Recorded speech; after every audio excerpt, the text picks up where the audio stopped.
Okay, I had to adjust the view a little bit so I could plug my computer in. This is the second part of the lesson on rational numbers, which is lesson 6.6 on page 283 in your book. Okay? I can go all the way over here. Lesson 6.6. Page 283 is where I'm going to start. I'm going to go through some of these examples. I expect you guys to take notes.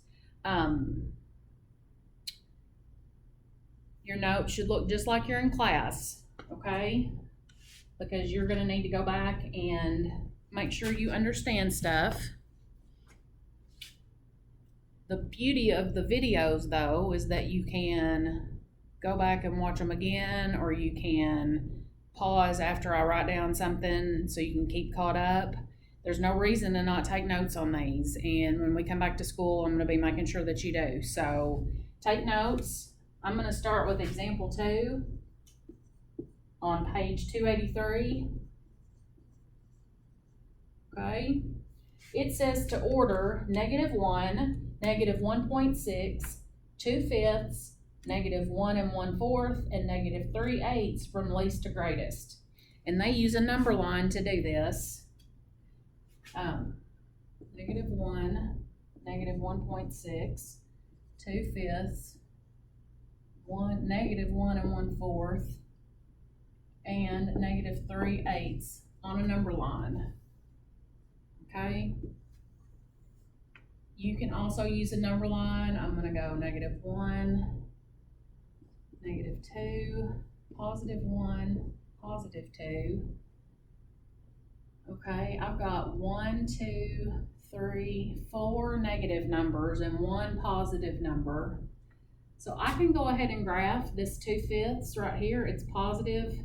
2/5 is, if I was going to change that, 2/5 is equal to 4/10. Okay, I just wrote a equivalent fraction to go with 2/5. I multiplied 5 to get a denominator of 10.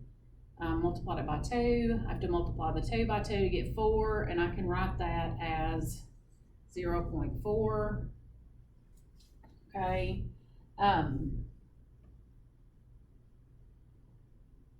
Which is a little less than 1/2. Here's 1/2, so I'm going to put the 2/5 right here. All right. And then, so I've got that one done. Then I'm going to put this -1 on here because it's just -1, and I'm going to put that there. -1 1/4. That's 1, 1 1/4. Okay, 1 1/4. So if I break this into fourths, there's 1 1/4, 1 1/2, 1 3/4. Here's my -1 1/4. -1 1/4. Got that one done. And then -1.6 is a little bit past the -1.5, right? 1.6 is just past -1.5. So I'm going to put the -1.6 here. So now I've got 1, 2, 3, 4 of them on here, and -3/8 is almost a half. So if this is halfway between 0 and -1, I'm going to put my -3/8 right here. Okay, I'm only going to assign one of these ordering problems for tonight or for today's lesson, and then one for tomorrow because they're tedious, and I need you using the properties. I need you to use those more than working on these. But you do need to know how to put stuff on a number line. Okay, so this is example 2. All right, on the number line from least to greatest, -1.6, -1 1/4, -1, -3/8, and 2/5. I hope you guys still have your number lines. If you don't, I can probably send you a file that has it in there. Just let me know. So that is that example. I'm going to go ahead and erase this and get ready for the next one. All right, example 3, or at the top of 284, it says the commutative and associative properties can help you add or multiply rational numbers. Okay, we've talked about the commutative and the associative properties. The commutative tells us that we can add and multiply in any order. You don't get a different answer if you add or multiply in a different order, and that makes it easier for us to move numbers that are alike together. Like when we were adding and subtracting the negative numbers, we moved all of our negative numbers together and all of our positive together, and then we were able to do one problem rather than doing an addition of a negative number here or whatever. So, and then in the same vein, the associative property of addition and the associative property of multiplication says that the grouping doesn't matter. So I can put parentheses around whatever and change my order, and it's not going to give me a different answer. Those properties are laid out nicely for you to copy on page 284 up at the top. But what we're going to do with these properties is we're going to use these to justify. And if you remember our activity we did with the addition, subtraction, multiplication, and division of integers, we had to justify our steps. That's going to make this lesson different than a lot of other lessons that you're going to do. You're going to justify each step, and I'm going to show you how to do that. Pay attention and take notes. Example 3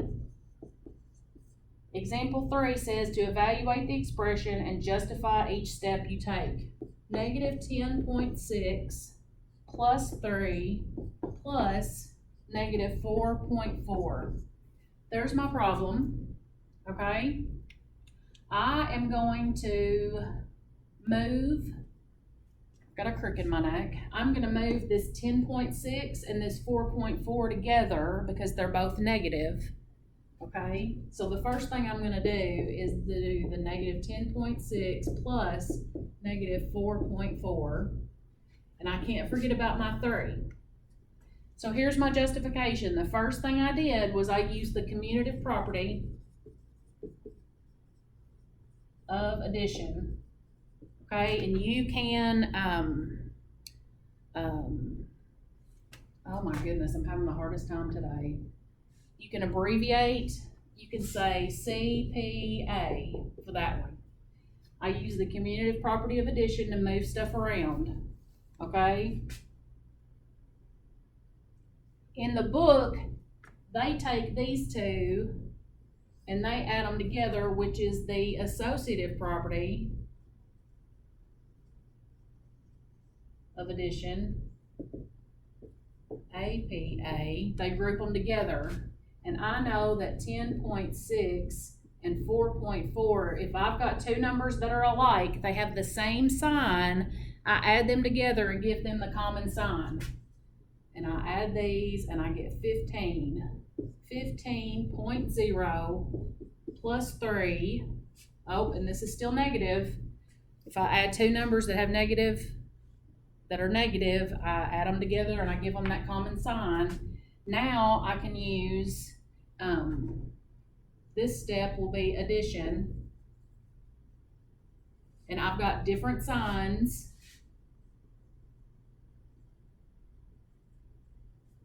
So I have to look at my absolute value, negative 15 and positive 3. The absolute value of negative 15 is 15. And the absolute value of 3 is 3. I'm going to find the difference in their absolute value, which is 12. Use absolute value. Okay? And then I'm going to give it the sign of the higher number. My higher number is negative, so my answer is going to be negative 12. Give sign of higher number. Okay? So this is how you justify each step. I use the commutative property of addition to move my 4.4 and my 10.6 together. You have got to show every single step, and you have to use the justifications, okay?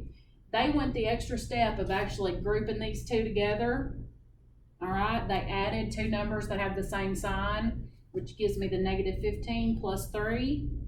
Then I go a step further, which I'm asking you to do, and to remember that if I've got different signs that I'm adding together, you have to use that difference in the absolute value, which we talked about in depth a couple of weeks ago, okay? And here you give it the sign of the higher number, and there's your answer. Your answer is negative 12, okay? Give me just a second. Okay, the next one is negative 25 times 7 times negative 4. Okay, this is multiplication. If you guys, hopefully, I hope you remember the love equals positive, and hate equals positive. A negative times a negative is a positive times a positive is a positive, etc., etc. So I've got a negative times another negative, which makes it positive, okay? But what I'm going to do is I'm going to move these numbers around to help with my multiplication, because I know that 25 times 4 is 100. And 100, multiplying those two by 7 is a whole lot easier than multiplying 25 times 7 and then times 4. So what I'm trying to do is use these properties of math to make my mental math easier to accomplish. So let's see, I'm going to keep this 25 here, and I'm going to move this negative 4 here.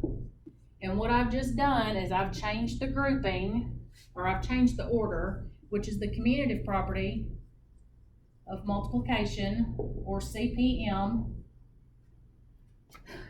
Now I'm going to multiply the 25 times 4, negative times negative is a positive, 100 times 7.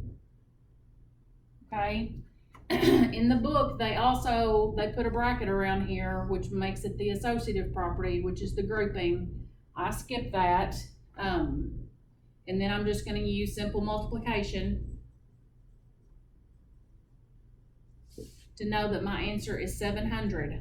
Okay, you've got to justify and show me every step, or you're not going to get these answers correct on your homework. Okay, you have to show every single step. So there's that one. Let me do one more of the longer ones. I am looking at number 6 down here at the bottom of 284. 2.8 plus 7 plus negative 1.8. Okay, I see a move that can help me make this easier. I'm going to use the commutative property of addition to move this over here, 2.8 plus negative 1.8 plus 7. Don't forget about all the other terms in your expression. I've got two numbers. I've got 2.8 plus minus 1.8. So basically, I'm taking 1.8 away from 2.8, and what does that leave me? That leaves me with 1, okay? And my answer is going to be positive because 2.8 is larger than the 1.8.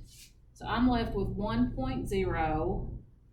I use the commutative property to move those around. 1.0 plus 7. Okay. I'm gonna just add because they have the same sign. That makes the answer to this 8. Let's see, number 6. Let's see the answer 6 through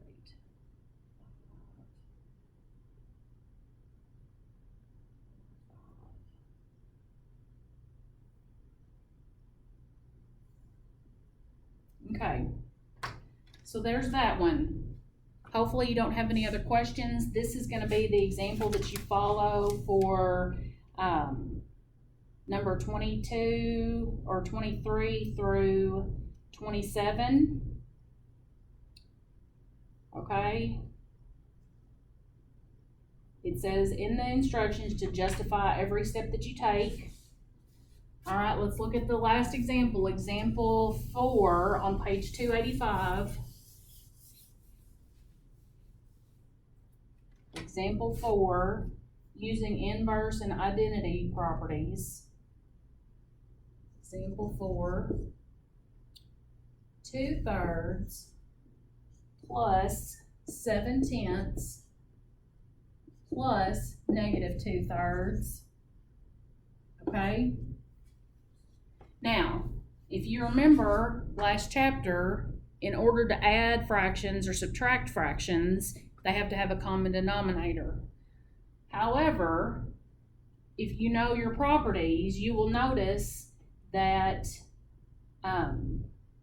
this, and this are the additive identities, or this is the additive identity for 2/3.